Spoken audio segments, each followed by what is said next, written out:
about a network-guided method for multi-locus association mapping. Thank you. So this is joint work with people from the Machine Learning and Computational Biology Research Group in Tübingen. So Dominic Grimm and Carsten Borgward are actually in the audience, and Mahito Sugiyama, who isn't, and also Yoshinobu Kawahara from Osaka University. So the topic of the talk is genome-wide association studies, so a brief overview of what the topic is. So the idea is that we have, for a number of individuals, so usually of the order of hundreds, it can go to 10,000s, hundreds of thousands if you're lucky. These individuals have been both genotyped and phenotyped. So we have the genotype usually under the form of a long list of about the order, a million of markers, so generally polymorphism with single SNPs. And the question is, which of those markers are associated with the observed phenotype? And the traditional approaches consist in looking at those SNPs one by one and running a simple test of association between those SNPs and the phenotype. And so these techniques have been around for over 10 years now, and they've made it possible to discover a number of loci that are associated with complex traits, but they still fail to explain much of the heritability of most complex traits. So there's a number of reasons that have been advanced to explain this sort of partial failure of GWAS, if you want. The one I'm going to focus on today is that by looking at those SNPs one by one, as I explained just before, we fail to take into account the joint effects of multiple SNPs, which will arise from polygenic architectures. So what can you do to look at those effects? The problem, so what you would like to do is to take into account multiplicative effects. And this is becoming intractable if you look at more than pairs or triplets of SNPs.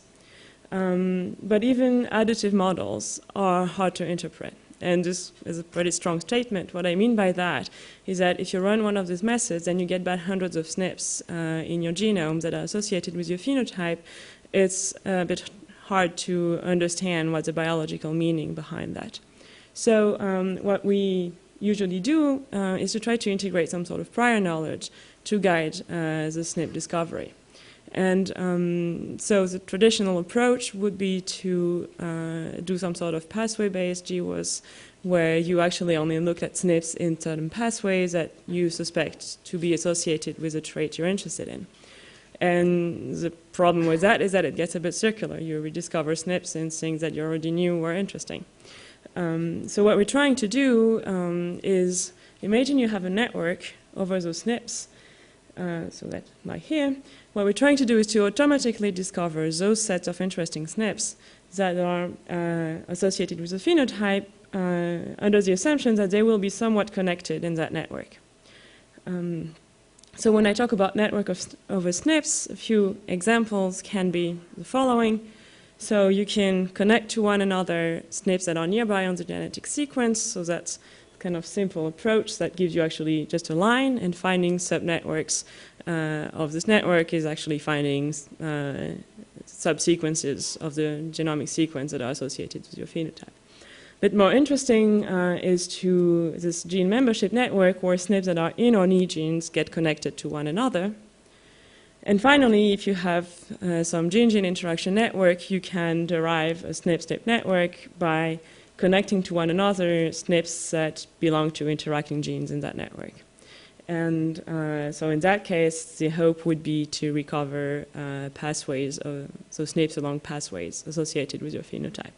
So I circled, or this one is framed in bold because so we worked with all three types of network, but in the results I will present only focus on that network, gene membership network. So, okay, let's start with a test of association between SNPs and phenotypes that is additive. What I mean by that is that the test statistics for a set of SNPs is a sum over the individual SNPs that compose that set of their individual test statistics. So SCAT is an example of such a test. What we want to do is to find the set of steps that maximizes the score, which can be rewritten that way. So where f is an indicator vector, so there's as many entries as SNPs, and an entry is 1 is a SNP is selected and 0 otherwise.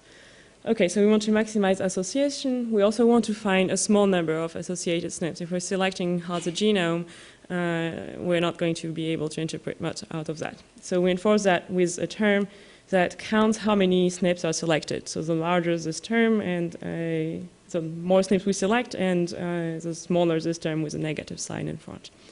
And finally, we add a term that will enforce connectivity. So it's a Laplacian regularizer. And what it actually does is that for each edge of the network, if this quantity here increases by 1 if one of the SNP is selected and the other isn't. So the more disconnected your solution is, and the larger this term is. And okay, so that's a problem we're trying to solve. And the advantage of this formulation is that, so if you take your SNP network and you rewrite those weights with this parameter lambda that was on the previous slide, and you add 2 fake nodes, the source node and the sink node, and those weights as defined in this proposition here. I apologize for the little glitches here. My PDF transformation was converted to PowerPoint, and it's apparently not fully perfect yet. Okay, so if you transform the network in that way, optimizing the problem we want to solve is actually equivalent to finding a minimum cut through this graph. So with source on one side, sink on the other side, and the nodes that are here, so on the source side of the cut, will be the selected SNPs, and the other ones will be the non-selected SNPs. So the details don't matter too much. What's really important is that, so this minimum cut problem is something that's very well studied, and it can be solved efficiently by something that's called the maximum flow algorithm. And so that's what we're proposing, is to solve this optimization problem by solving its minimum cut reformulation using, in particular, the Boykov-Kolmogorov max flow algorithm. So we call this method scones for selecting connecting planetary SNPs. And so there's 2 parameters here, 2 knobs basically that allow you to control how much you want to enforce the sparsity constraint and how much you want to enforce the association constraint. And the way we set this parameters is based on a consistency criterion. So basically we want that when we use slightly different sets of samples, the answer, the selected SNP stays the same. So I won't go into the mathematical details, but feel free to ask me about it. Okay, so how does it work? So first of all, what else could you do to solve the same problem? So the first thing we compared it to is a simple univariate test that I talked about on my first slide. So you look at your SNPs one by one.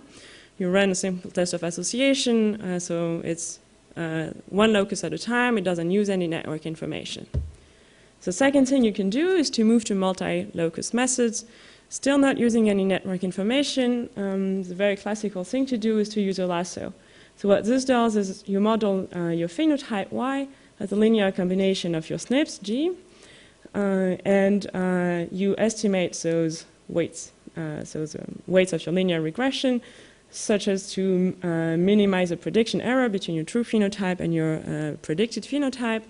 And at the same time, you have a constraint here that is going to enforce that a large number of those weights, of those betas, are going to be zeros, and the ones that are not zeros are the ones that are going to be selected. So this method can be and has been extended both in the machine learning and in the bioinformatics community to use also network information. So this is this form here, so this is the same as above, and then you had a connectivity regularizer. So if you add the same one, this Laplacian regularizer that I presented for scones, this is something that's called anti-lasso. And you can also use something that's called a group lasso. And the idea here is that instead of enforcing connectivity, you're going to have predefined groups of SNPs. And this term here will enforce that SNPs in the same groups are selected together. And so you can, for instance, define groups as SNPs near the same genes belong to the same group. And you can also do something so that I call graph lasso in the following, which is where you take a graph and you make groups of two elements which are pairs of SNPs that are connected by one vertex in the graph. All right, so the first sort of experiments we looked at was runtime. So we did this on fully simulated data, so we simulated random networks that are actually pretty dense compared to the real networks we use. So this is a log plot of the runtime. So our method scones is a red line here, so you can see that it's faster than the other methods. This black line here that catches up with scones here is the univariate linear regression. So basically what's happening is that here, so we're running as many of these univariate regressions as we have SNPs. So until that point, it's basically faster to run the single optimization of scones than to run 50,000 individual linear regressions. And then it catches up, but scones are still pretty reasonable. And yeah, so actually here what happened is that, so for those methods, the next iteration we tried, after 3 weeks we decided there was no point in waiting for it to end. And here this method actually ran out of memory. All right, so we're pretty satisfied with that. How does it work in terms of actually doing what we want it to do? So we started by some simulations. So we used real genotypes, from Arabidopsis thaliana, so plant model organism, and we simulated phenotypes in fairly nice scenarios. So we choose 20 causal SNPs to be adjacent in the genomic sequence or near the same gene, which is more or less equivalent, or near any of a number of interacting genes, so trying to simulate this type of pathway approach. Okay, how does that work? So what we looked at, so if you focus on that plot in the middle, for instance, so we're plotting power versus false discovery rate for our method. So power or precision is a fraction of causal SNPs that we have selected, so we want this to be high. And false discovery rate, which is 1 minus recall, is a fraction of selected SNPs that are non-causal, so you want that to be low. So basically what you want is that your method is in the upper left corner of the plot. So scones, our method, is a red dot, so this is nice here, nice here. And here what's happening is that basically the network is not very informative because the SNPs that are causal are too spread out along this network, and all the methods perform equally poorly. Okay, so we ran a number of those experiments. I've only shown 3 plots, there's many more. And we came to the conclusion that empirically it looks like scones does achieve higher power and lower FDR than its comparison partners, except the group lasso when you actually feed it the exact causal structure, which is actually unlikely in a real setting. Scones is robust to missing edges, so we run experiments where we randomly removed a few edges from the network and the results were stable. And of course, it fails like all its comparison partners if the network is random because you're trying to enforce something that you shouldn't. We also ran some experiments on real phenotypes. So still on Arabidopsis thaliana, we looked at 17 flowering time phenotypes. The reason we look at flowering time phenotypes is that it's a well-studied trait in Arabidopsis, and there's 165 candidate genes that are suspected or confirmed, actually, to be related to those traits. So the first thing we looked at is how many SNPs do we select. So this is actually an average over the 17 phenotypes.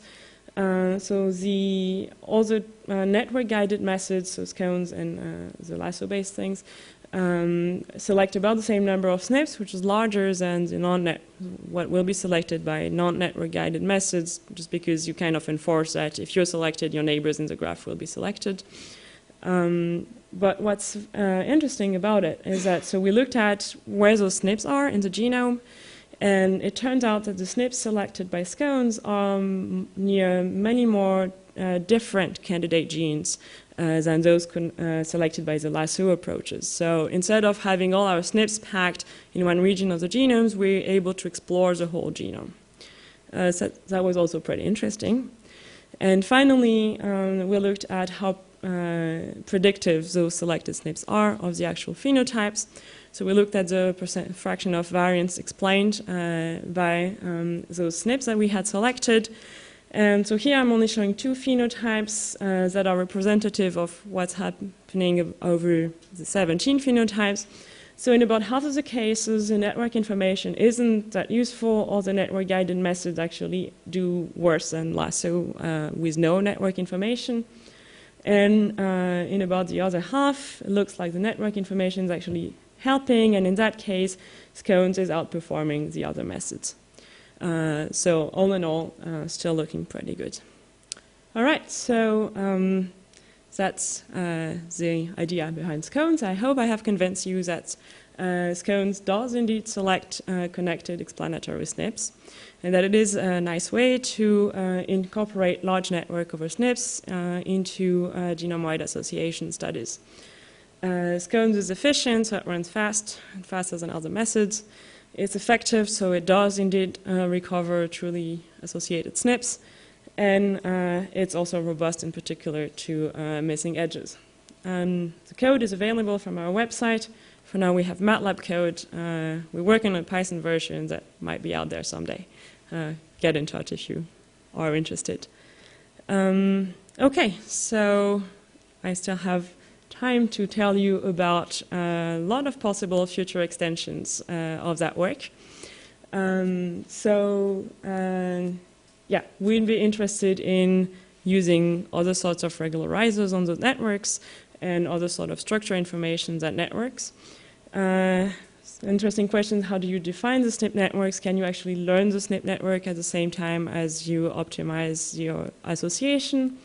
Can you incorporate more complex models of associations than those simple linear models? How do you go about the determination of p-values? Can you speed that up using graphical cards? And can you apply it to human data? In particular, we're working with 2 genetics consortia, so on COPD, which is pulmonary disease, and this is a migraine consortium, so we're interested in seeing if we can find some signal in those data sets. All right, so I would like to thank again my co-authors in Tübingen, so who are bolded on that slide, other people from Tübingen who have contributed through discussions to that project, number of Max Planck people with whom I've talked a lot about this project and other related multi-locus GWAS projects. And finally, my work was partially funded by the Alexander von Humboldt Foundation, who gave me a scholarship and a DFG grant, and my travel to ISMB was generously provided by ISCB. I am thankful to them. And thanks to you for coming, and I will take questions if you have them.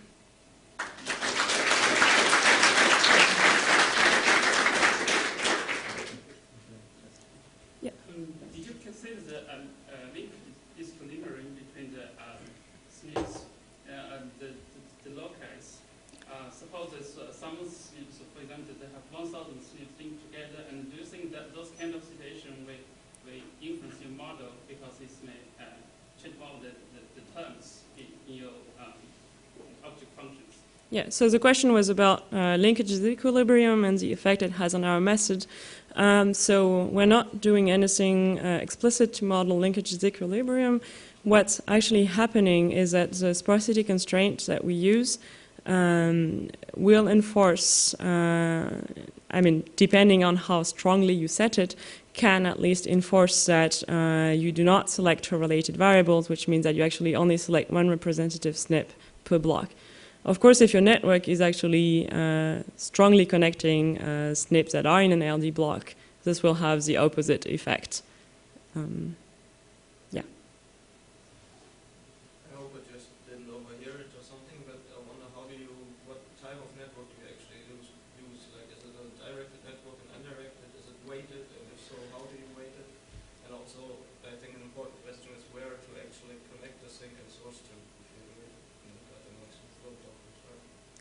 Yeah, so the question was about the type of network we use. So are they directed or undirected? They are undirected, but actually, I mean, max flow can be equally applied to directed. I mean, it's actually applied to directed networks. So from the source to the other nodes, and from the nodes from the target is actually connected, directed edges. So we could apply it to directed networks.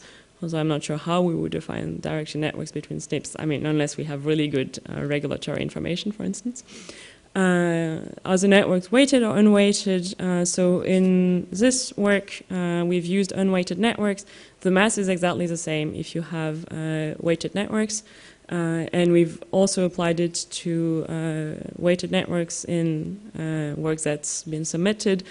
So how do we actually weight networks? I guess you could think of weighting differently, different type of interactions if you're using a gene-gene interaction network, depending on your belief that those interactions have more influence on which SNPs should actually be selected together.